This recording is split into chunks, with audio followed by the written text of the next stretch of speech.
of Leviathan, Hobbes um, discusses human nature. Well, in these sections of Leviathan, he discusses human nature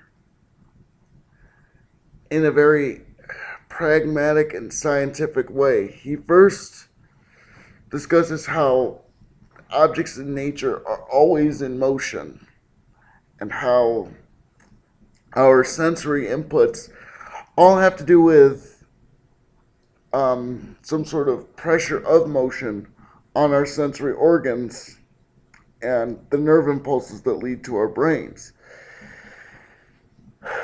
His biggest concerns are first, basically, what constitutes sense, um, and then he goes into the constitution of memory and dreams and such. And then he goes into emotions and good and evil. His biggest argument is that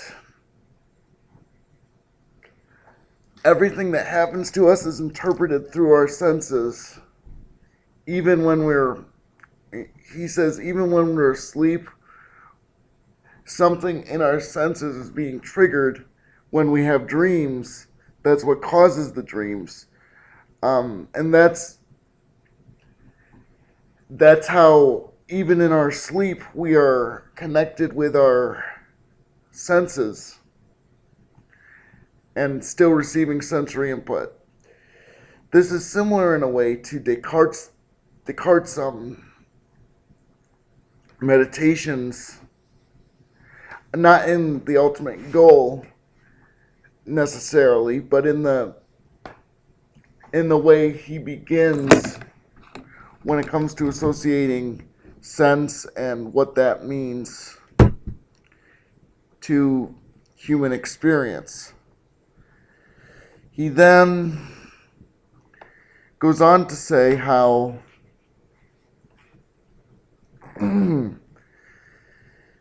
humans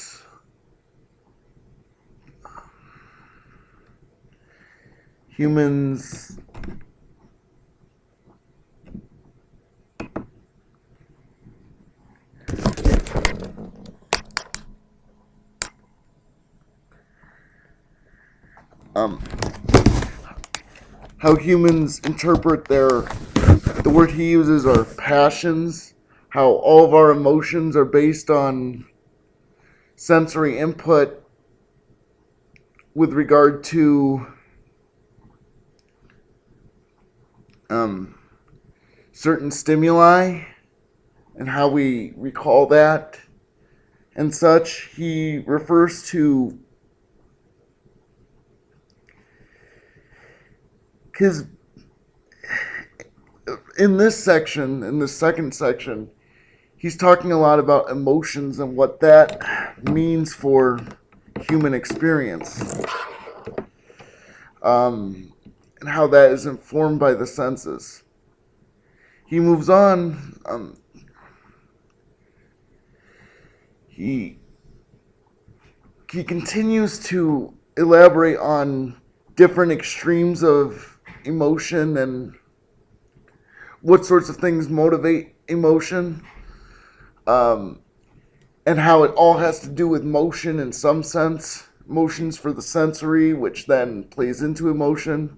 He has two types of motion that he talks about, which is vital motion, meaning instinctual, not so much instinctual, but involuntary, in the sense that we don't think to breathe.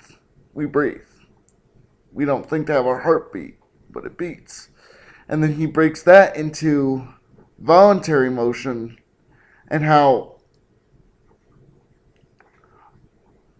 motion is the key to experience, which is then the key to emotions. And he talks about how emotions and the causes of such emotions are subjective, which is in keeping with sort of subjective revolution, all having to do with the individual that is interpreting the situation. Perhaps the most, the largest part of this section devoted to that is his discussion of good and evil. He says how individuals' sense of good and evil is all based on, the words he uses are appetites and aversions. In other words, yay, I really like that, give me more of that, and keep that away from me. What he talks about is things that stir up certain emotions like happiness, joy, love, and such are things that are classified as good, whereas things that are classified as evil in our psyche are things that we simply dislike. We dislike it, and obviously with varying degrees. There's I could live without it, to I hate that. And he talks about how the strength of the emotion depends on the presence or absence of something, where love is liking something and having it, whereas desire is liking something and wanting it. Hatred is being in the presence of something you don't like. And contempt is something you don't like, but it's not in your immediate psyche at the moment, so it doesn't concern you. Is that it?